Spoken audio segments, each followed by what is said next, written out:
E aí pessoal, beleza? Tudo bem com vocês?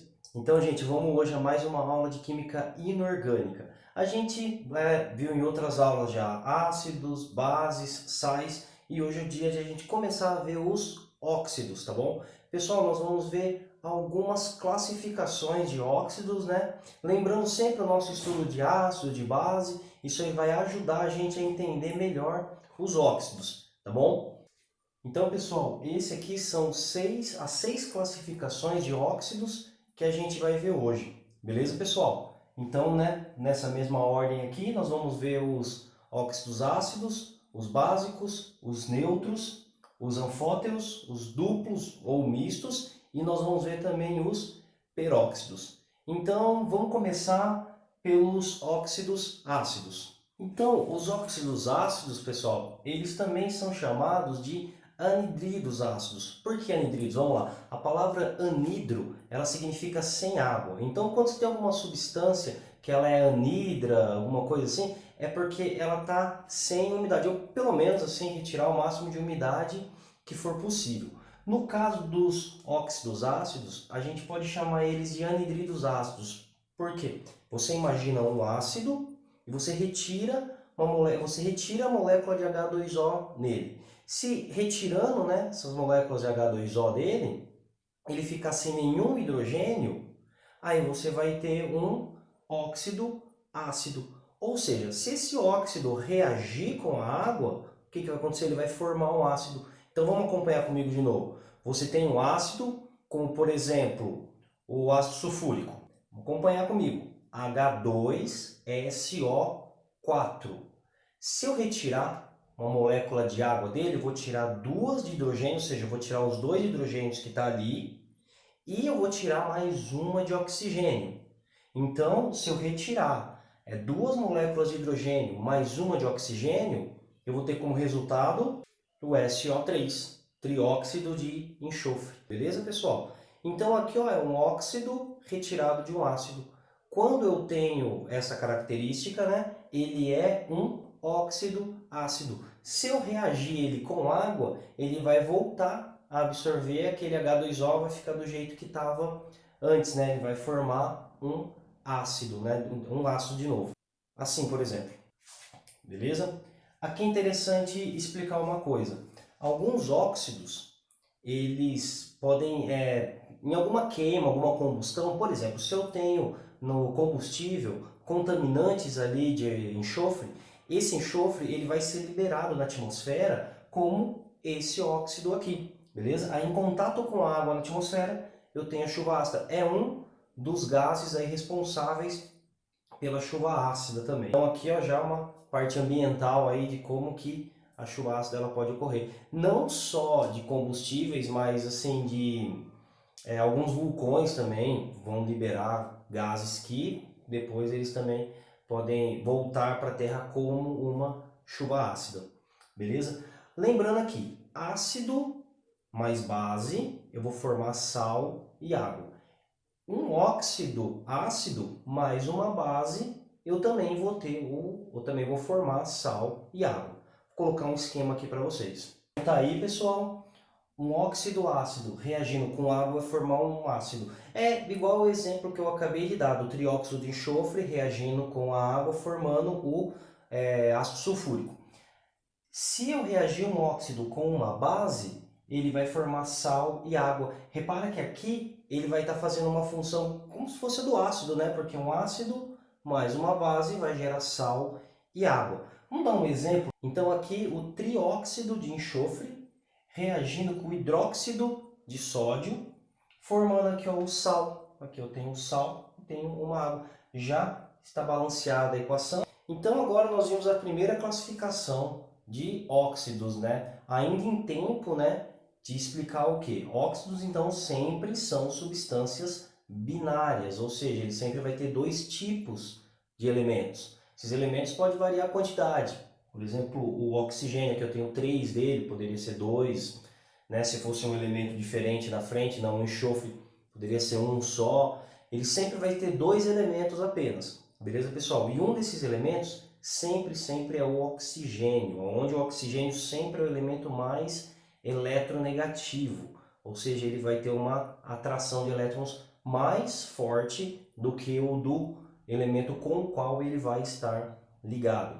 E aqui, como nós estamos falando de óxidos ácidos, derivando do ácido, o ácido a gente sabe que é uma substância molecular, ou seja, faz ligações moleculares.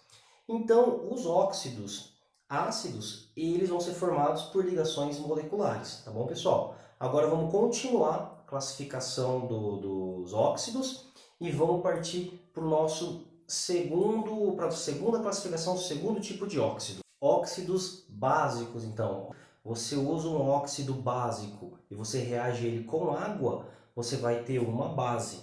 Dessa forma, pessoal, eu tenho aqui então um óxido básico, está reagindo com a água, e aqui eu estou formando aqui uma base. Beleza, pessoal? Lembrando o seguinte, são substâncias iônicas. Para ele ser uma substância iônica, então você sempre vai ter um metal e um não metal reagindo. Uma consulta simples na tabela periódica, você consegue ver qual é metal e qual é ametal. Alguns são intuitivos, que são metais, né? Como por exemplo ferro, cobre, alumínio. É intuitivo, você vê o nome, você já sabe que é um metal. Mas alguns podem não ser tão intuitivos assim. Então eu aconselho que sempre vocês olhem na tabela periódica, verifica se aquele elemento primeiro do óxido ali, se ele é um metal ou ele é um ametal. Ametal ou não metal, beleza? O oxigênio é um metal, então ele sempre, né, já decora isso. O oxigênio ele é um não metal ou um ametal. Se o outro for metal, óxido básico. Se o outro for ametal, óxido ácido. Beleza, pessoal? Esse quadrinho aqui parecido com o do óxido ácido que eu fiz também, né? Então, se você tem um óxido básico, reage com água, você vai formar uma base. Acabei de dar esse exemplo. Se você reagir ele com um ácido, você vai ter sal mais água. Vamos continuar então. Agora vamos na nossa terceira classificação de óxidos. Os óxidos neutros, então, eles são bem fáceis de lembrar. Ele não reage com água. Logo, ele não vai formar nem ácido e nem base reagindo com água. São pouco solúveis em água. Dificilmente, né, vão fazer alguma reação. Eles, na grande maioria, são moleculares, ligados por ligações covalentes. Beleza, pessoal? Decorem isso também de química básica, né? Covalente molecular, mesma coisa, tá? Agora nós vamos continuar a classificação vendo os óxidos anfóteros. Anfóteros, ele se comporta dos dois modos. Se ele estiver perto de um ácido, ele vai reagir com ácido, vai formar sal e água. Se ele estiver perto da base, ele vai reagir com a base e ele vai formar sal e água também. Então, lembrar do anfótero, lembra dessa característica dele dupla, né? E se ele reagir com água? Porque, ó, lembrando, os óxidos ácidos, se eles reagirem com água, eles vão formar ácidos. Os óxidos básicos, se eles reagirem com água, eles formam base. E o anfótero, já que ele tem essa versatilidade de reagir com os dois, e se ele reagir com água? Então, acontece que ele não reage. Ele é muito pouco solúvel em água. São normalmente pós brancos que eles não interagem com a água. Beleza? Então, continuando aqui, a gente tem os óxidos duplos ou mistos. Não confunda com o anfótero. O anfótero é um óxido que ele tem as duas características dele. Os duplos ou mistos, você tem dois óxidos do mesmo elemento. Por exemplo, esses dois aqui. A junção deles vai formar um outro óxido. Eu coloquei esse exemplo do ferro, dos dois óxidos de ferro aqui, que ele é um exemplo bem interessante, ele é até muito usado, né? Quando esses dois óxidos eles se unem, eles vão formar um óxido duplo ou misto. Eles unidos, eles vão formar esse aqui, Fe2O4, magnetita. É usado como ímã natural, beleza? E agora, terminando, né, o nosso estudo, agora nós temos o último óxido, beleza? Os peróxidos, então, pessoal, eles possuem dois oxigênios. Mas tem um detalhe, tem outros óxidos que eles possuem dois oxigênios também.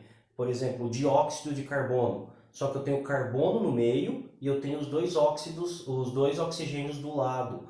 No caso dos peróxidos, eu tenho dois oxigênios ligados ali entre eles, tá bom? Então, para identificar o peróxido, precisa da fórmula estrutural. Se você vê ali que tem um composto binário, você tem dois só tem oxigênio e tem um outro elemento, e os dois oxigênios estão ligados entre eles, aí nós temos um peróxido. No caso do peróxido de hidrogênio, por exemplo, eles estão ligados entre eles ali os dois oxigênios, beleza? O peróxido mais conhecido que existe é o peróxido de hidrogênio, né, ou água oxigenada, né? Então, a forma, né, uma das formas dele se ligar aqui é ele fazer dessa maneira aqui, o H2O2, que é o peróxido de hidrogênio. Beleza, pessoal? Gente, com isso a gente termina a nossa aula introdutória aí de óxidos, beleza? Espero que tenham gostado da aula e que respondam as perguntas logo após a aula. Beleza, pessoal? Valeu, tchau, tchau.